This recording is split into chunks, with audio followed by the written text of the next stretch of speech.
Hey guys and girls on Japanese, greetings from Tokyo. This is your flashy fashion reporter Cathy Cat, and today we're going to talk about why is it so hard to date Japanese guys, and especially when you want to fight with them. Why are they so different? So let's find out what it is. Girls, this might be a good reference for you if you want to date Japanese guys, and guys, you might be able to tell us whether that's a common thing, maybe you guys do it or not. Let's find out. Let's go.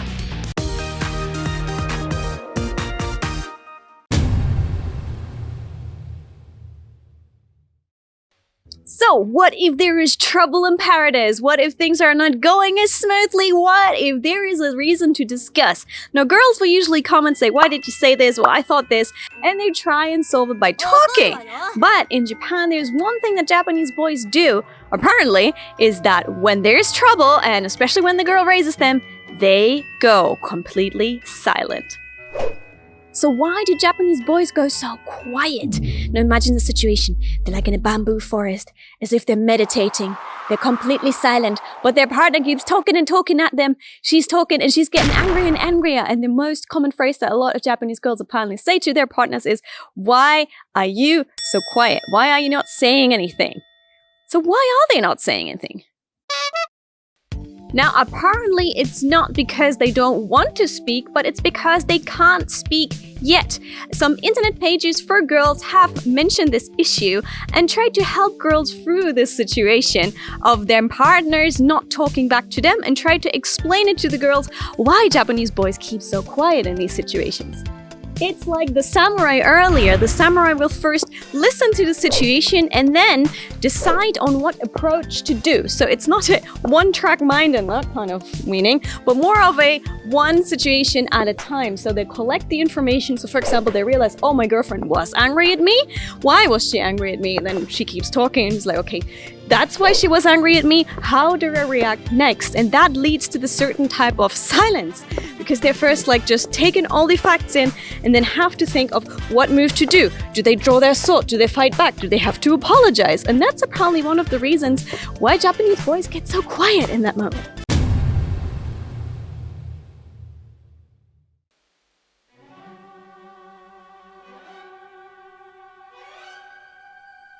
Now you and I and the majority of Japanese girls is thinking, what are Japanese boys thinking in that moment of silence? And they're probably, a couple of things they could be thinking is, why am I getting scolded? Some boys just suddenly run into the situation. Maybe they didn't really listen to their partner's feelings well enough and just thought everything was going fine. Well, it wasn't. You know, why am I getting scolded? Why is she so angry? But most of the time, how do I overcome this? How do you get out of this? Think of the samurai again. He's sitting there, he's getting showered in words from his goddess. She's saying a lot of things and he's trying to process all of this in time.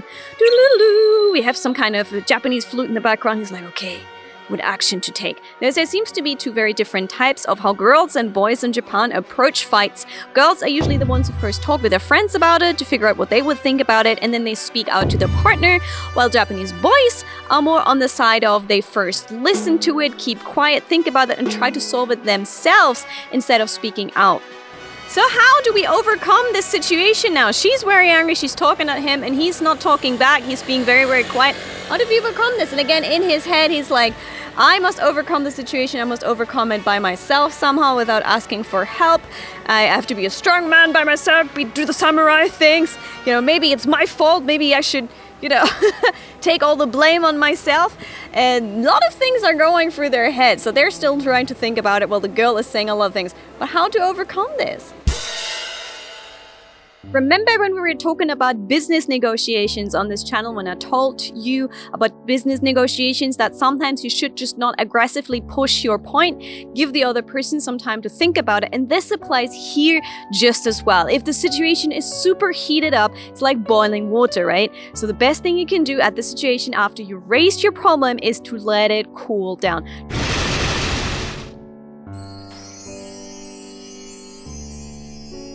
Don't force them to speak out right now, otherwise you might get gyakugire, meaning they're just out of reaction, you know, fire something back that they might later on regret, for example. See the situation like boiling hot water. You can't drink it while it's boiling. And some people can't even drink it while it's still very hot like tea. Let it cool down. Add a couple of ice cubes to it and wait, meaning after you raise your point, don't force them to speak up straight away and just let it settle for a little bit.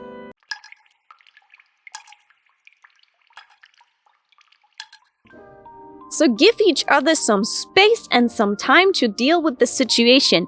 Let it calm down. Let it cool down. Maybe go to a different room. Maybe go for a walk. Give each other the space so he can process the data he just got. He can think about it. And then afterwards, he'll probably come up by himself and talk with you.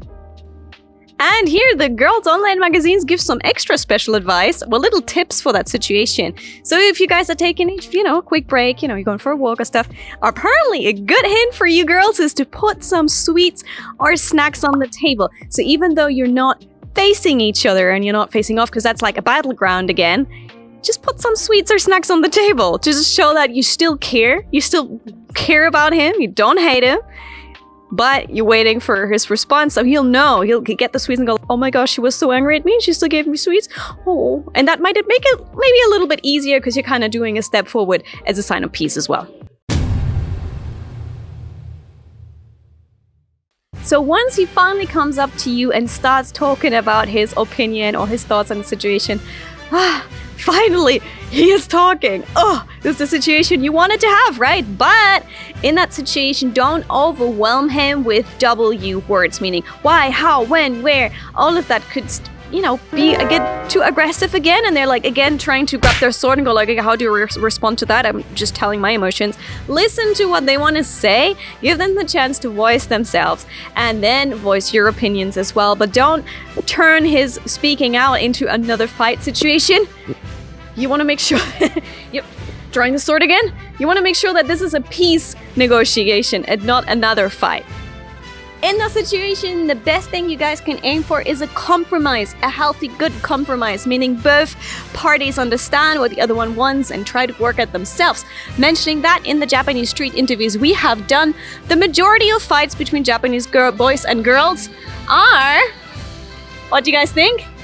It's usually housework related. You didn't do the dishes, or you promised me you bring the garbage out. Simple things like that.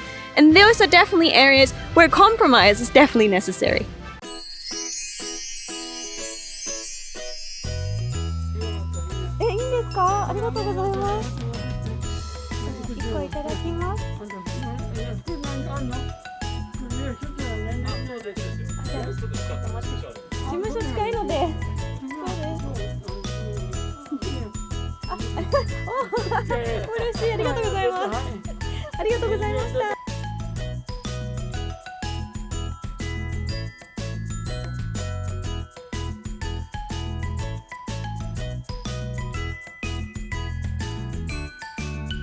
While shooting today, I felt like I wanted to have some proper tea, and there are some really good tea stores here. Usually some very old ladies or gentlemen are owning tea stores here. Those ones are best for buying tea. Don't buy them in a supermarket. So I could see a tea store and I was like, hey, can we quickly have a look? And they found actually a simple tea that you can put into cold pet bottles, so you can actually brew that cold, which right now in summer is great. And the staff was a lovely grandparents kind of age old gentleman and his wife. And they gave me these ones here out of origami, Japanese style origami. They made some bowls for playing. Kids play with those. And they handed me first one and then in the end 3, which was so sweet. That kind of Japanese kindness and omotenashi, like hospitality, is one of the things I love so much about Japan.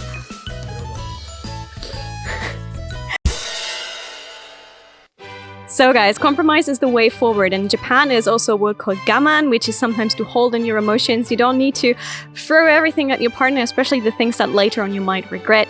And due to that, if you kind of hold your feelings sometimes in a little bit, and if they do that for you too, and try and create more peace and make each other happy, things might carry on for much, much longer. For example, like that lovely couple with the tea.